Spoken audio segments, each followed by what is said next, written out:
रमीज राजा ने कहा है कि एवरी एम्बेरसमेंट इन पाकिस्तान क्रिकेट सो फार, एवरी एम्बेरसमेंट, बैटिंग के अंदर आप स्ट्रगल कर रहे हैं, कैप्टनसी में आप स्ट्रगल कर रहे हैं, सेट बैटर शान मसूद गलत तरीके से शॉट मारकर आउट होकर वापस चले जाते हैं, irresponsible shot. Saim Ayub set होते हैं, इररिस्पॉन्सिबल शॉट मारकर वो आउट हो रहे हैं। बाबर आजम की भी फाइनली रमीज राजा ने बात की, उन्होंने कहा उनके फ्रंट फुट का काफी मसले मसाइल नजर आ रहे हैं टेस्ट क्रिकेट के अंदर, क्योंकि 131 141 वाली पेस को जिस तरीके से ऑफ स्टंप के बाहर जाकर ड्राइव मारने जा रहे हैं, और उनके जो खास तौर पर फुटवर्क के अंदर बाबर आजम का रमीज राजा ने बोला कि मसले मसाइल नजर आ रहे हैं। और खास तौर पर रमीज राजा ने यह भी बोला कि जिस तरीके से आपकी कैप्टनसी में लैकिंग नजर आ रही है, कि आप किस तरीके से 26 पर 6 करके उसके बाद आप फील्डिंग लंच के बाद आते हैं और टोटली आप फील्डिंग जो है वो खोल देते हैं, डिफेंसिव अप्रोच पर आप चले जाते हैं। अगर आपको एक ओवर में 2 चौके पड़ भी गए तो आप अपने जो प्लान है उसको एग्जीक्यूट करने की कोशिश नहीं करते, बल्कि आप प्लान से हटकर कुछ डिफरेंट, कुछ आउट ऑफ द बॉक्स चीजें चलने जाती हैं। उन्होंने कहा कैप्टनसी में आपके प्रॉब्लम्स हैं, प्लेयर्स के एटीट्यूड में आप में प्रॉब्लम्स हैं, फिटनेस के आप में प्रॉब्लम्स हैं, कि आपके जो फास्ट बॉलर्स हैं उसमें कितने फिटनेस के मसाइल हैं। खुर्रम शहजाद को ले लें, इसके अलावा साथ साथ आप मोहम्मद अली को ले लें, फिटनेस के बहुत प्रॉब्लम्स है। रमीज राजा ने कहा कि आपके प्लेयर्स के रूल डिफाइन नहीं है कि किस प्लेयर्स को किस जगह पर आके कैसे परफॉर्म करना है। सेट होकर इररिस्पॉन्सिबल शॉट मारकर आपके कप्तान भी आउट हो रहे हैं। और साथ साथ उन्होंने सऊद शकील की बात की, उन्होंने कहा ये प्लेयर आपका जो पेस के अगेंस्ट मसले मसाइल इसको हो रहे हैं वो अभी से नहीं, वो काफी अरसा पहले भी रमीज राजा ने कहा कि मैंने आपको बताया था कि सऊद शकील को काम करने की पेस के अगेंस्ट जरूरत है। जब एक्स्ट्रा पेस उनको पड़ती है तो उनका फुटवर्क की कोई समझ नहीं आती कि उनकी टांगे कहां जा रही हैं, टांगे उनकी समटाइम खुलती नहीं है, वो कॉट बिहाइंड हो जाते हैं। फिर साथ साथ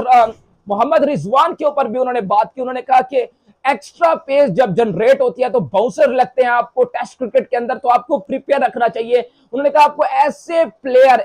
प्लेयर खिलाने पड़ेंगे जो पेस के अगेंस्ट स्ट्रांग हो, जो बाउंसर को अच्छी तरीके से हैंडल कर पाए। उन्होंने कहा आजकल ये टेस्ट क्रिकेट के अंदर आम हो चुका है कि फास्ट बॉलर क्या करते हैं, लेग साइड पर फील्ड लेके कुछ टैक्टिक्स इस्तेमाल करके बाउंसर करके आपको इस तरह से प्रॉब्लम्स, बैटर्स को प्रॉब्लम्स क्रिएट करते हैं कि इस तरीके से उनको किस तरीके से उनका जो कंसंट्रेशन लेवल है बैटर्स का उसको डिस्टर्ब किया जाए, बाउंसर मारकर उनको ट्रैप करके आउट किया जाए। रमीज राजा ने काफी चीजें पाकिस्तान क्रिकेट के ऊपर, फाइनली उन्होंने बाबर आजम और रिजवान की वीकनेसेस के ऊपर भी बात किया। खैर इसके अलावा अगली अपडेट की तरफ चलूं और आपको बताऊं तो बासित अली ने कहा है कि जिस तरीके से ब्लंडर पे ब्लंडर शान मसूद की कप्तानी में बांग्लादेश के खिलाफ दोनों के दोनों टेस्ट मैच में आपने नजर आई हैं, अब आपको कप्तान भी बदलना पड़ेगा, क्योंकि ये आपके जो सीनियर प्लेयर हैं उसको कप्तान के रूप में एक्सेप्ट करने को तैयार ही नहीं है। शान मसूद ने बहुत बड़े बड़े ब्लंडर उन्होंने मारे हैं। ऑस्ट्रेलिया वाली सीरीज में काफी इंप्रेस शान मसूद ने किया था, लेकिन बांग्लादेश वाली सीरीज में जिस तरीके से उन्होंने एम्बेरस किया है पाकिस्तान क्रिकेट को, और खास तौर पर अपनी बैटिंग उनकी इंप्रूव हो नहीं पा रही, और जब आप अपने खुद फ्रंट से आप लीड नहीं कर पाते तो आपके जो प्लेयर हैं वो भी आपका साथ नहीं दे पाते। तो बासित अली ने बोला है